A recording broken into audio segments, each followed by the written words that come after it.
Hello everyone, welcome back to my YouTube channel English literature zone. आज के video में हम लोग सिंक्रोनिक और डायक्रॉनिक लिंग्विस्टिक के बारे में पढ़ने वाले हैं, जो कि लिंग्विस्टिक का one of the most important topic है और मोस्टली इससे रिलेटेड क्वेश्चन पूछा जाता है। ज़्यादातर तो 5 मार्क्स का ही क्वेश्चन आता है। आपको इन दोनों के बीच में, सिंक्रोनिक और डायक्रॉनिक लिंग्विस्टिक के बीच में डिफरेंस लिखने बोल देगा या किसी एक का डेफिनेशन पूछ देगा। लेकिन अगर गलती से लॉन्ग क्वेश्चन भी आ गया ना, तो ये नोट्स जो हम रेडी किए हुए हैं लॉन्ग क्वेश्चन के पॉइंट ऑफ व्यू से रेडी किए हुए हैं, लगभग 3 पेज का नोट्स हम रेडी किए हुए हैं कि 10 मार्क्स का भी क्वेश्चन आ गया ना, तो ये 3 पेज लिख सकते हो, आपको मिल जाएगा अच्छा मार्क्स। ठीक है, तो स्टार्ट करते हैं।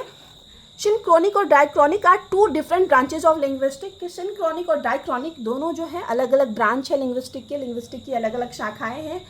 सिंक्रोनिक जो है ना, उसका हिंदी में अर्थ हो जाता है समकालीन। समकालीन मतलब प्रेजेंट टाइम के बारे में बात होती है उसमें। और डायक्रॉनिक का अर्थ हो जाता है ऐतिहासिक, मतलब उसमें पूरे इतिहास के बारे में बात होती है। ठीक है, किस तरह से लैंग्वेज में इवोल्यूशन आया, विकास आया ना, उन सारे टॉपिक को डायक्रॉनिक में डिस्कस किया जाता है। इस वजह से इसको हिस्टोरिकल लिंग्विस्टिक भी बोला जाता है। ठीक है, तो ये ध्यान रखिएगा। In the 4th chapter of course in general linguistic, course in general linguistic के 4थे चैप्टर में Ferdinand de Saussure introduces this terms and distinction between them. Ferdinand de Saussure जो कि काफ़ी महत्वपूर्ण, काफ़ी इंपॉर्टेंट लिंग्विस्टिक के राइटर है, लिंग्विस्टिक पेपर के, तो वो पहली बार जो है इन दोनों टर्म को इंट्रोड्यूस किए अपने most important book course in general linguistic book के 4थे चैप्टर में। और साथ ही साथ इन दोनों लिंग्विस्टिक के ब्रांच के बीच डिस्टिंक्शन, इट मीन्स अंतर भी बताए हुए हैं। ठीक है, और ये जो कोर्स इन जनरल लिंग्विस्टिक है ना फर्डिनेंड डे शेशर का, उसको 1916 में पब्लिश करवाया गया, तो ये ध्यान रखना 1916 में पब्लिश करवाया गया कोर्स इन जनरल लिंग्विस्टिक को। अब हम सबसे पहले सिंक्रोनिक लिंग्विस्टिक क्या होता है उसके डेफिनेशन को लिख रखे हैं, बहुत बड़ा नहीं, छोटा ही लिख रखे हैं। The word synchronic is made from 2 ancient Greek words. जो वर्ड है हम लोग का सिंक्रोनिक, वो बना हुआ है 2 प्राचीन ग्रीक शब्द से। पहला शब्द है शिन और दूसरा शब्द है क्रोनी। द वर्ड शिन मीन्स, और जो वर्ड है शिन उसका अर्थ होता है विथ, इट मीन्स साथ, और क्रोनी मीन्स टाइम, क्रोनी का अर्थ हो जाता है time. The synchronic approach is the study of the structure and function of a language. इस तरह से सिंक्रोनिक अप्रोच जो है, सिंक्रोनिक दृष्टिकोण जो है ना, उसमें हम लोग स्ट्रक्चर के बारे में और फंक्शन के बारे में लैंग्वेज का अध्ययन करते हैं कि मतलब किसी भी भाषा का क्या स्ट्रक्चर है, क्या संरचना है, साथ ही साथ उसका क्या फंक्शन है, उसका क्या कार्य है, इस बारे में अध्ययन करते हैं सिंक्रोनिक अप्रोच में। At any specific point in time, और स्पेसिफिक पॉइंट इन टाइम मतलब कोई सर्टेन टाइम में, मतलब स्पेसिफिक 14th सेंचुरी में कोई स्पेसिफिक भाषा के बारे में अध्ययन करें, तो स्पेसिफिक 14th सेंचुरी में वो भाषा का क्या स्ट्रक्चर था, उसका क्या कार्य था, वो अध्ययन किया जाता है सिंक्रोनिक लिंग्विस्टिक में, without reference to historical context और इवोल्यूशन। और इसमें जो है ना, किसी भी तरह का हिस्टोरिकल, इट मीन्स ऐतिहासिक या फिर ऐतिहासिक संदर्भ या फिर इवोल्यूशन, मतलब भाषा में जो विकास आया, किस तरह से भाषा का ओरिजिन हुआ, इन सबको नहीं ऐड किया जाता है। ठीक है, तो ये चीज़ ध्यान रखिएगा, ये चीज़ मतलब इंपॉर्टेंट है कि सिंक्रोनिक अप्रोच में जो है हिस्टोरिकल कॉन्टेक्स्ट और इवोल्यूशन पे ना ध्यान नहीं दिया जाता है। किसी स्पेसिफिक टाइम पीरियड में उस लैंग्वेज का क्या स्ट्रक्चर था, क्या फंक्शन था, उसके बारे में पढ़ा जाता है।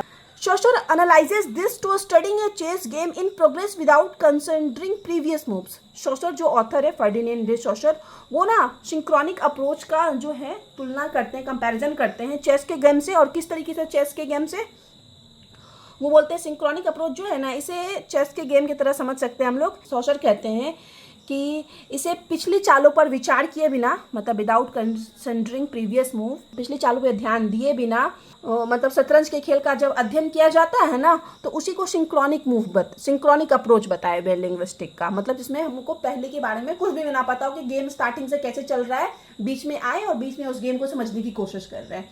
तो इस तरीके से कंपैरिजन किए हुए, शतरंज के गेम के माध्यम से समझाने की कोशिश किए हुए सिंक्रोनिक अप्रोच को फर्डिनेंड डे शेशर। अब द डायक्रॉनिक अप्रोच के बारे में पढ़ लेते हैं, डायक्रॉनिक लिंग्विस्टिक के बारे में। The word diachronic is made from 2 ancient Greek word. अब डायक्रॉनिक वर्ड भी जो है वो 2 प्राचीन ग्रीक वर्ड से बना हुआ है, dia and chroni. The word dia means through, dia का अर्थ होता है through, and chroni means time, और क्रॉनी का अर्थ हो जाता है टाइम, इट मीन्स समय, इट मीन्स समय के माध्यम से। दस इस प्रकार diachronic basically refer to the study of language. Diachronic linguistic भी जो है ना, वो बेसिकली विशेष रूप से मूलतः जो है वो लैंग्वेज के अध्ययन से ही संबंधित है। Through different periods in history, मतलब इतिहास के विभिन्न कालखंडों के दौरान जो अध्ययन किया जाता है ना लैंग्वेज का, उससे संबंधित है। It studies the historical development of language, इसमें स्टडी किया जाता है, अध्ययन किया जाता है कि क्या हिस्टोरिकल डेवलपमेंट हुआ, इट मीन्स क्या ऐतिहासिक विकास हुआ भाषा में through different periods of time, कि अलग अलग समय में अलग अलग इतिहास के कालखंडों में भाषा में क्या विकास हुआ ना, उसका अध्ययन भी ये डायक्रॉनिक अप्रोच में, डायक्रॉनिक लिंग्विस्टिक में किया जाता है।